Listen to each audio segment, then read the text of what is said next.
Welcome to our Meet the Experts Film Writers Panel. I'm here with Sian Heder from CODA, Roberto Bentivegna from House of Gucci, Fran Kranz from Mass, and Rebecca Hall from Passing.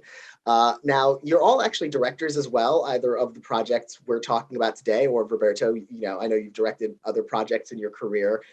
So I was wondering if there's, if the writing or directing side of filmmaking, which side inspires you the most creatively, or if it's a sort of an even balance. Let's start with Roberto.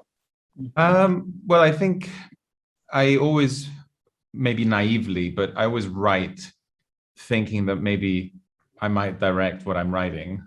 And so I'm always injecting the writing with very specific visual details and even things like, sound or lighting ideas, colors, things like that, just to kind of give the script a real sense of texture.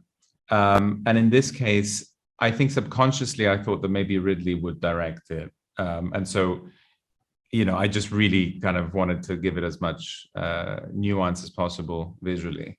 But yeah, I don't think of the two things as separate. I mean, I think even if you just write to write, I think inevitably you're thinking visually, you're thinking in terms of cinema, hopefully, I mean, I'll jump in. I feel like similarly, like whenever I am writing, I am playing through the movie that I would make of whatever I'm writing, even if I'm not intending to do it. And to the point that sometimes my action lines are ridiculous because I'm like, I know what the room looks like. Like I have the whole room in my head and, and I'm not taking the time to like get it all down on the page sometimes because the movie is living inside me in this other way.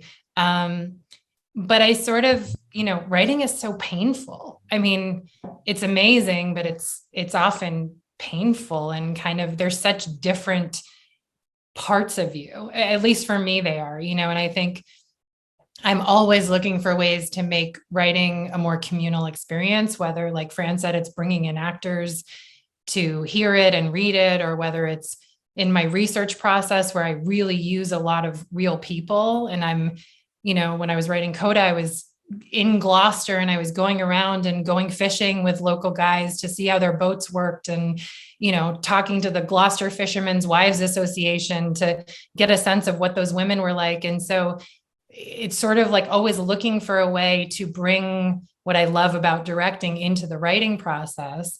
And then when you're directing, sort of always having your writer brain working in the background where, editorial is a whole other rewriting process where I feel like in the edit, I make my movie again, as though I'm coming at it completely with fresh eyes. So the two kind of speak to each other and play off each other in an interesting way. Yeah, I mean, I can't really, obviously I've never done this before, so I don't have any other experiences to go on, but I can't imagine divorcing the writing from the direct. It was just my sort of way into working out how to be a director was imagining the frame and imagining the shots. I ended up storyboarding a lot of the movie too. like sort of out of necessity because we were, a low budget tier 1, 23 days, like a lot of the films here. But like, so there was a certain amount of trying to be as specific as possible, but every rewrite, every nuance was a sort of refinement along that journey to getting to that point of shooting it. But of course things, I'm an actor. I'm the first one to know that things change on set and situations have to be flexible. And that's kind of joyful too, but it's also sort of knowing how to make that adaptation shift, into your benefit is a fun game too. How about you, Fran? Yeah, I think as an actor, I was so naive about directing, in the sense that, I was like crying at our rap party, thinking I'd accomplished something, and I had done nothing. There was so much work to do that feels like ages ago. So I have this whole kind of reverence for the journey and the process now, or sort of, real sort of respect, and so. I feel like I'd probably give a different answer if I do make another movie. Considering this was my first time, the writing, it was a sort of a lonely process. I would probably get actors involved more, and try to sort of be more collaborative, I guess, in that sense, because I found ultimately how useful they were, and their instincts. Good actors have great instincts, and so they led me. They revealed so much about the problems with my own writing, or what was needed, I felt. But yeah, it's tough because I knew I wanted to direct it, and that was sort of the dream. I just discovered, directing's a lot of work, a lot of responsibilities that I had not anticipated. So I feel like the next thing I write, I'm just curious myself how it will change the process, knowing what I'm in for. And the sort of the length and the scope of the journey, which I didn't fully realize when I was writing this. Every scene will be interior day by a cozy fire. Right. And speaking of the writing process, writing can be sort of like a solitary kind of endeavor. Like, what's kind of the ideal kind of conditions for you, like, day to day, to kind of create the mental and physical space for your creativity, Roberto? I wrote this in the least Gucci place possible, which was Manasota Key, Florida, in a cabin in the middle of nowhere. And I went kind of crazy because it's like a weird balance between, I feel like I need some sort of silence, but I also don't want to be completely detached from my life as I know it, from a sort of a city living situation. But I think generally, I have a very normal routine. I spend about 6 hours either researching or reading or writing, and then I absolutely have to throw myself into some sort of social situation because I like people a little bit generally. So, I definitely don't want to sit in a room by myself and then also be by myself after that, So I think it's just a question of balancing. But for me, I think the treatment for me is the most important part of the process. It's like I have the complete freedom to really just explore anything on that page, and ideas come, I think, a lot through that, through the treatment. And then the script itself, once I've broken story in the treatment, actually it doesn't take me that long. But the treatment can be sort of the really tough part of the process for me.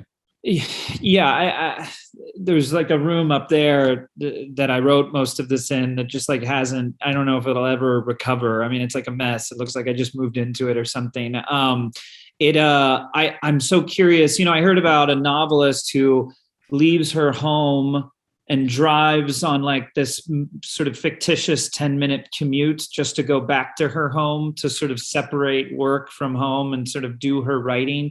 So there's all these kind of bizarre things I guess people do to kind of find that space. Obviously sort of going away. I made some efforts to get away, like go on vacation with the script. I talked about it. It's like, felt like a new relationship where you're trying to like date and do sort of fun things together or something.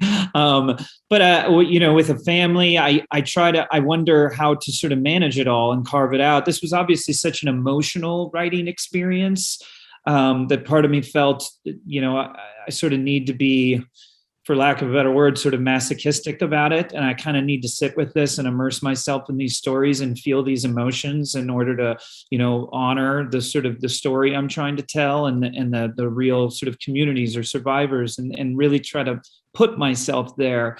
But going forward, I want to write. And so trying to, have a more balanced life is a big question for me. So I'm glad you asked that. If I could carve out a few hours a day and then have force that social life aspect, get myself around people. I like people too. So that sounds like a very healthy way to approach it. Just, minimize these little windows where you torture yourself. I don't know. I am such a social person. And so it's, as I said, I think I'm always looking for ways, I love to write in the total cliche LA way of like in the middle of a busy coffee shop where there's a lot happening around me, like in a way, it's easier for me to be isolated with my thing when there's like life around me.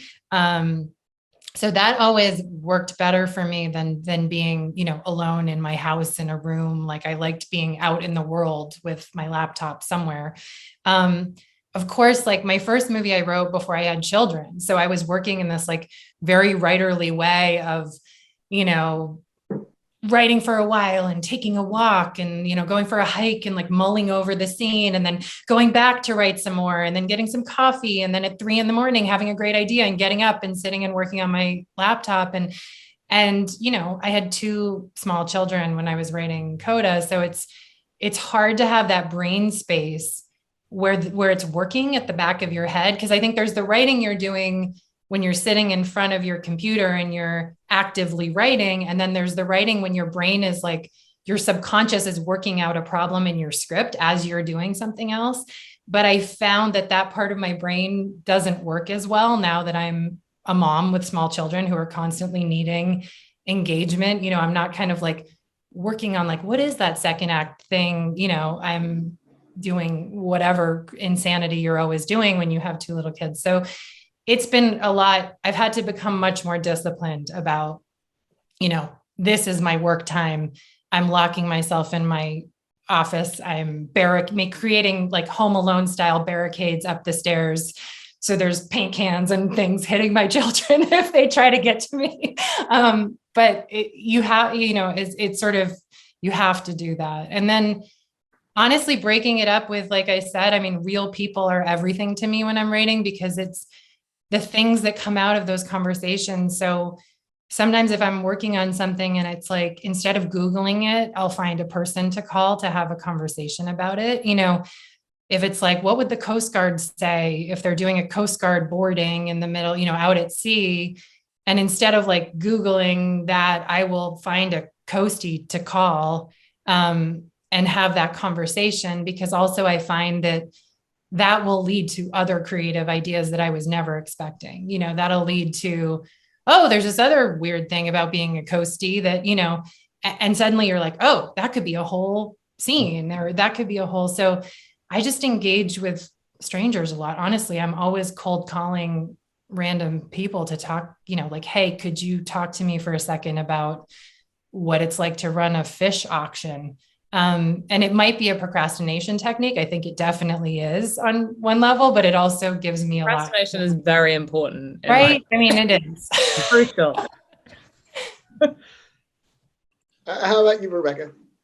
I am actually, perversely, given I've made a lifetime out of being an actor, intensely solitary and love it, and would happily paint and write and not see people for days on end. And I kind of have to be dragged out of that, like to remember that there is life outside of those things. So I love writing, and I've always had a very I think my process is a lot of sort of wandering around and daydreaming and doing everything but the writing, but somehow it's going on, and then sitting down for, you know, relatively short yet very intense bursts. But similarly to what you were saying, that all goes out the window when you have, as I do now, a 3-year-old.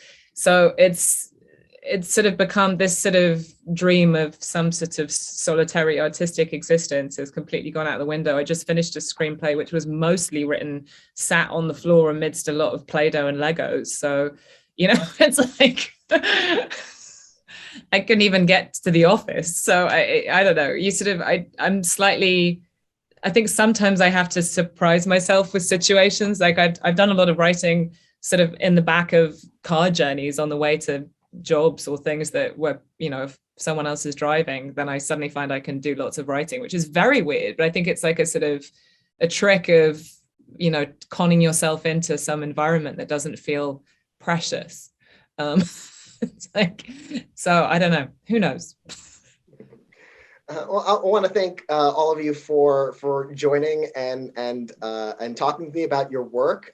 It's also very specific and different, and so it's always a pleasure to talk about different people's writing and their processes. Thank you so much again. It's been a pleasure.